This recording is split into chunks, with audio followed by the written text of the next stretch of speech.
My lake cabin was always meant to be a place of peace.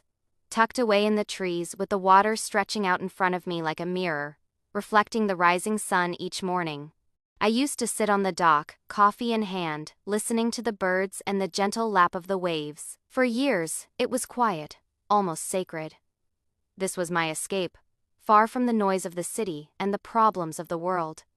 But peace, when you live under the rule of a homeowners association, never lasts. It started on a warm summer morning when the HOA president walked up to my porch. He carried himself like a king, chest out, clipboard in hand, wearing that smug little smile people get when they think they own you. He didn't waste any time. "Mr. Daniels," he said, "you're in violation of our landscaping rules. Your grass is not trimmed to regulation height, and the cabin paint hasn't been approved by the board. Because of this, we've decided to cut off your water until you comply." At first, I thought I misheard him. "You're cutting off my water over grass and paint," he smirked. "Rules are rules. No compliance, no water. That's how it works here." And just like that, he turned and walked away. I stood there stunned. Surely, this was just another empty threat. But that afternoon, when I turned on the kitchen tap, nothing came out. The pipes hissed and groaned, but not a single drop of water. They had actually done it.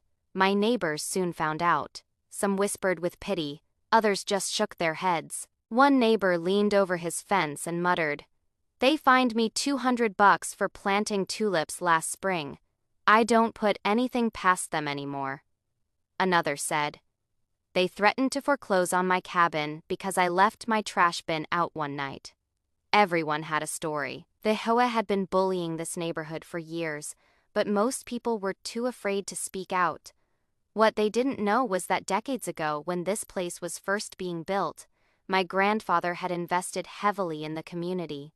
He helped fund the water system that supplied every cabin around the lake, and because of that, the main plumbing line, the very heart of the water system, ran directly under my land. The master valve sat only a few steps from my back porch.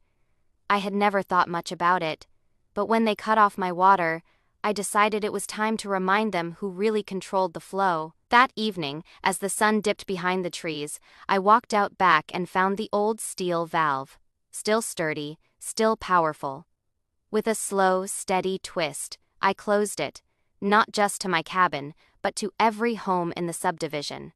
Within hours, chaos spread. Showers turned to a trickle, then silence. Garden sprinklers coughed and died.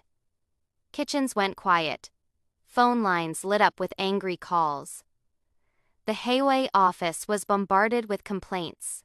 And me? I sat on my porch with a tall glass of iced tea, listening to the sound of cicadas in the trees, while the rest of the neighborhood slowly realized their water was gone. By nightfall, the HOA president stormed back to my porch, face red, veins bulging. He pounded on the door and shouted, "Daniels, what the hell have you done? The entire system is down. Turn the water back on immediately, or we'll sue you into bankruptcy." I opened the door slowly and gave him a calm smile. "Funny," I said. "You wanted me to live without water, now you're getting the same treatment." He pointed a finger at me, his voice shaking with anger. "This is illegal. You can't do this." I leaned in, voice low but sharp. "Illegal? Cutting off a man's water over landscaping violations.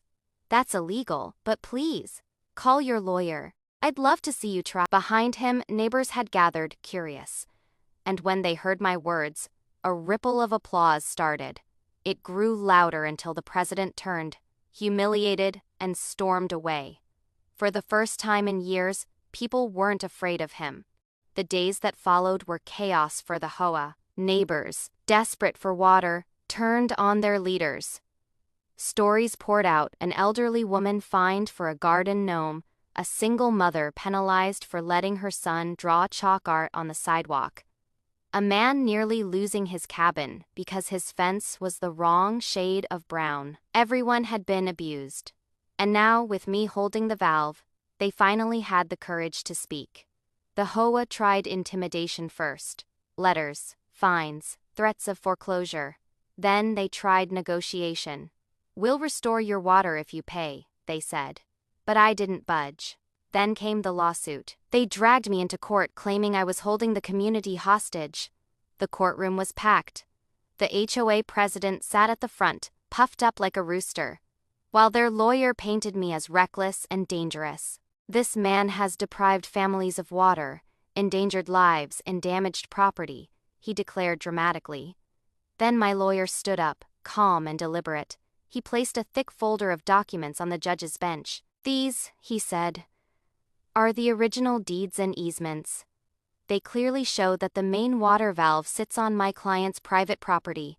He holds full legal control, and it was the HOA who cut off his water first, over grass and paint. What my client did was simply show them what it feels like." The judge leaned forward, flipping through the documents, his eyebrows raised. Then he looked over his glasses at the HOA lawyer. "So, your clients cut off this man's water without cause, and now you're angry because he did the same to you?"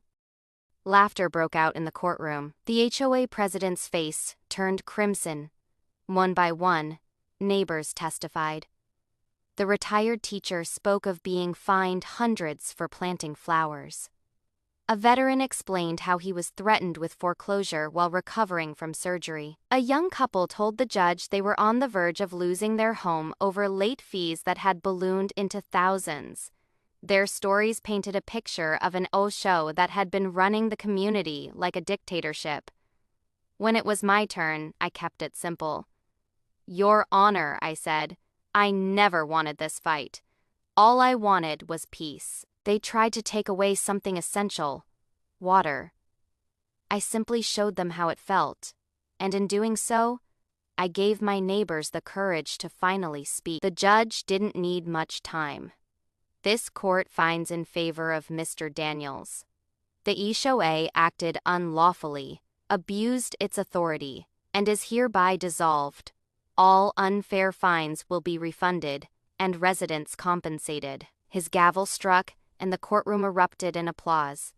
The news spread like wildfire. Headlines read, "HOA collapses after water war."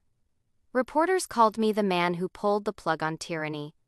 Neighbors threw barbecues and block parties. The lawns grew wild with flowers, kids drew chalk murals on the sidewalks, and for the first time in years, people felt free.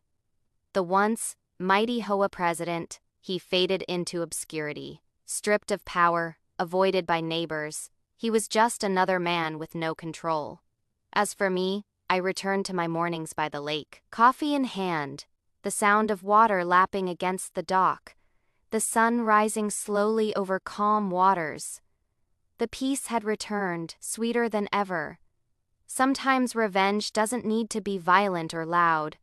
Sometimes it's as simple as letting people taste their own cruelty. They tried to cut me off, but in the end, I controlled everything. And whenever I hear the sprinklers running again in summer, see the kids laughing, or watch my neighbors plant flowers without fear, I smile and think to myself, they dried up faster than their rules that summer.